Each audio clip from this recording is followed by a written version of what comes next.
इमाम हुसैन का बलिदान और करबला का संदेश। अस्सलामु अलैकुम दोस्तों, आज हम बात करेंगे इमाम हुसैन के महान बलिदान और करबला के उस संदेश की जो 1400 साल बाद भी पूरी दुनिया को प्रेरित कर रहा है। 61 हिजरी 680 ईस्वी में जब याजिद IBN मुआविया की हुकूमत स्थापित हुई, तब इमाम हुसैन से उसकी बैत करने को कहा गया, लेकिन इमाम हुसैन ने अन्याय अत्याचार का समर्थन करने से इनकार कर दिया। उन्होंने कहा कि सत्य और न्याय के लिए खड़ा होना हर इंसान का कर्तव्य है। इमाम हुसैन अपने परिवार और साथियों के साथ करबला पहुँचे। वहाँ उन्हें और उनके साथियों को कई दिनों तक पानी से वंचित रखा गया। कठिन परिस्थितियों के बावजूद उन्होंने अपने सिद्धांतों से समझौता नहीं किया। 10 मुहर्रम, जिसे आशूरा कहा जाता है, के दिन इमाम हुसैन और उनके वफादार साथियों ने सत्य और न्याय की रक्षा के लिए अपने प्राण न्योछावर कर दिए।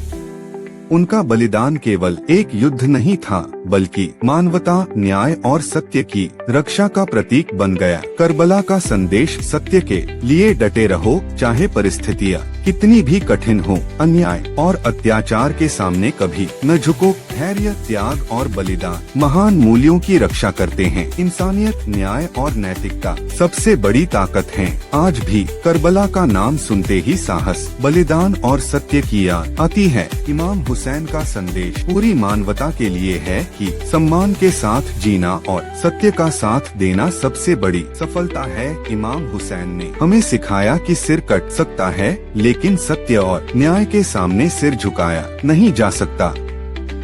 मुहर्रम क्यों मनाया जाता है?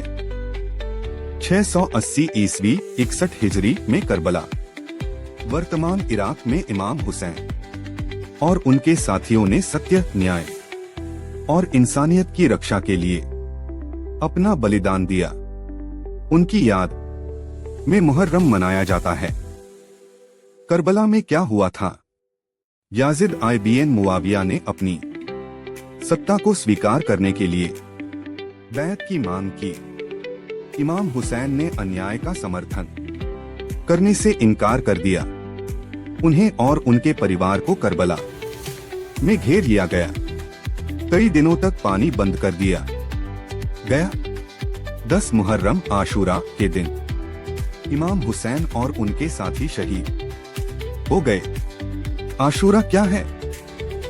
मुहर्रम की 10वीं तारीख को आशूरा कहा जाता है। यह दिन विशेष महत्व रखता है। बहुत से मुसलमान इस दिन रोजा रखते हैं और इबादत करते हैं। मुहर्रम कैसे मनाया जाता है? मजलिस और धार्मिक सभाएं आयोजित की जाती हैं। करबला की घटना का वर्णन किया जाता है।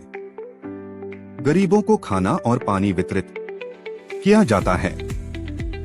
लोग इमाम हुसैन के बलिदान को याद करते हैं। कई स्थानों पर ताजिया और जुलूस निकाले जाते हैं।